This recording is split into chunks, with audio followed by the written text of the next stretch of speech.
Well, at the time leading up to the March on Washington, I was an assistant pastor at the Church of the Good Neighbor in East Harlem, New York City.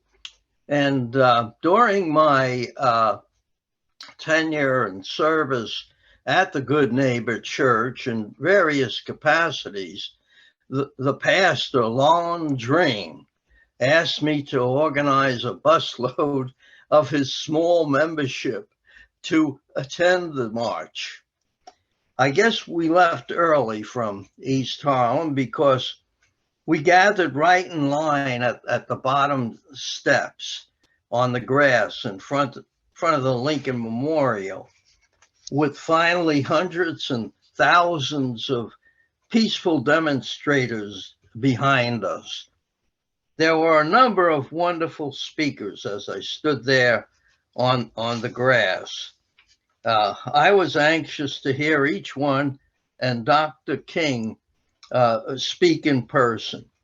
And to the heart of us all and all those speakers, the Reverend Martin Luther King preached, "I have a dream," to 250,000 people. No, we are not satisfied until justice rolls down like waters, Dr. King said. So even though we face difficulties, I still have a dream, he said. I have a dream that little black boys and girls join hands with little white boys and girls. And so when it comes to this dream, I personally have to say now, and so this became my dream. As Dr. King said in these words, let freedom ring. Let freedom ring. He didn't say let freedom chime a little.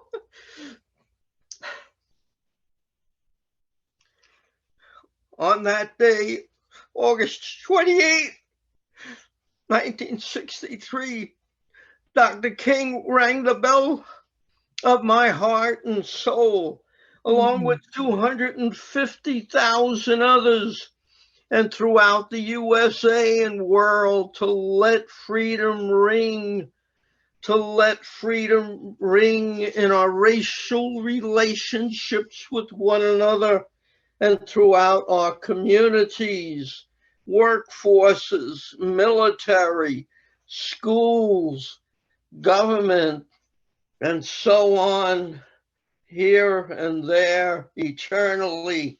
Let freedom ring loud and clear in all glory and honor. Let freedom ring.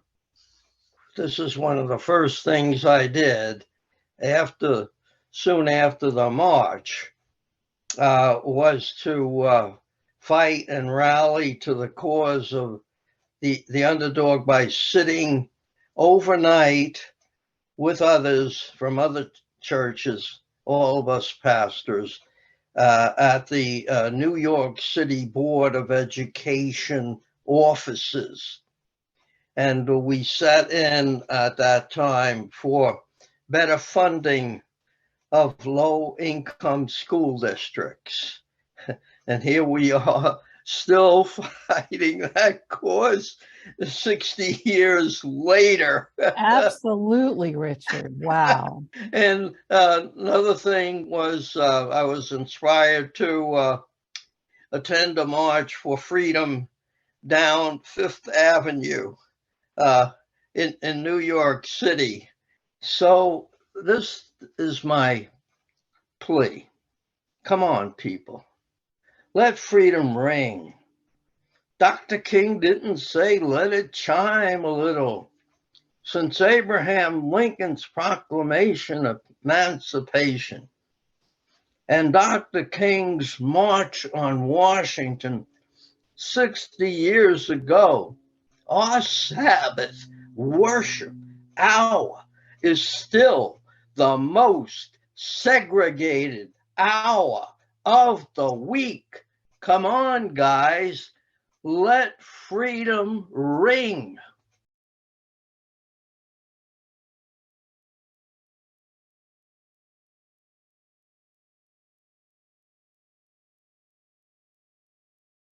Thank you very much, Dick, for agreeing to do this interview about your meetings that you've had over many years with Dr. Martin Luther King Jr. I first met Dr. King when I was going south in 1958.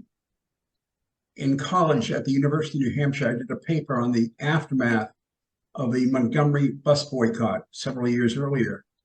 And it occurred to me in midwinter, the paper would be more intelligently written if I could actually have interviews with the people that were involved in the bus boycott. So I hitchhiked south, went to Montgomery, interviewed a bunch of people, and I was fortunate to be able to have an interview with Dr. King in Atlanta after my Montgomery visit. So my first visit with Dr. Martin Luther King was at the Ebenezer Baptist Church at 1 o'clock in the afternoon in March of 58, in March of 1958. One of the questions I asked him was, I had been in Atlanta for about 24 hours when I met him, and I noticed the buses, which were legally integrated, they still looked segregated. The blacks were still on the back and the whites on the front. And I said to him, Dr. King, I don't understand. The law says the buses can be integrated, but they seem still quite segregated. And he took a long breath and he said, well, you know, Dick, change is hard for everybody. He said, if you come back here in 2 years, you'll see those buses integrated. But he said, people, black and white, we all move kind of slowly with change. So that was the first comment.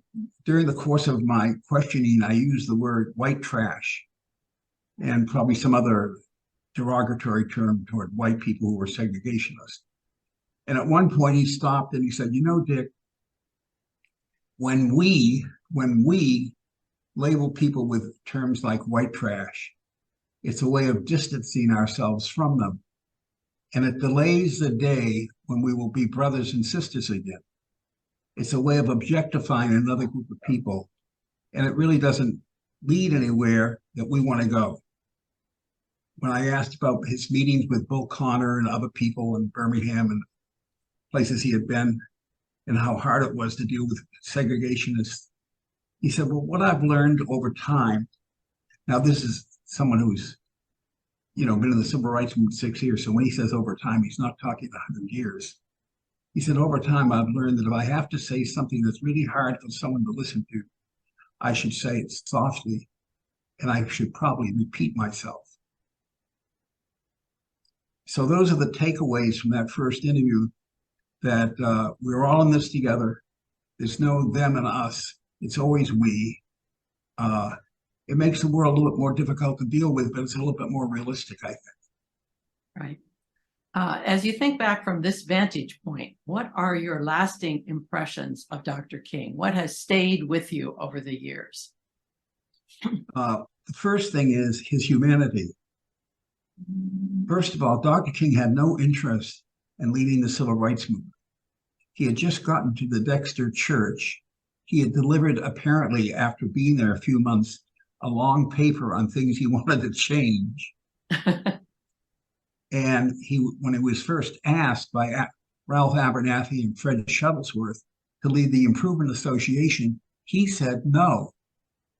He was asked in his office.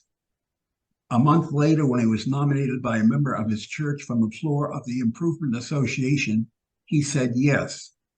So what happened in that month, I have no idea. I never asked. So the first thing is, people ask, where are the Dr. Kings?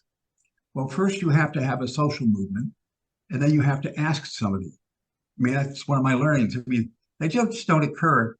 But when young people ask me, where is Dr. King today? My answer is everywhere. Everywhere.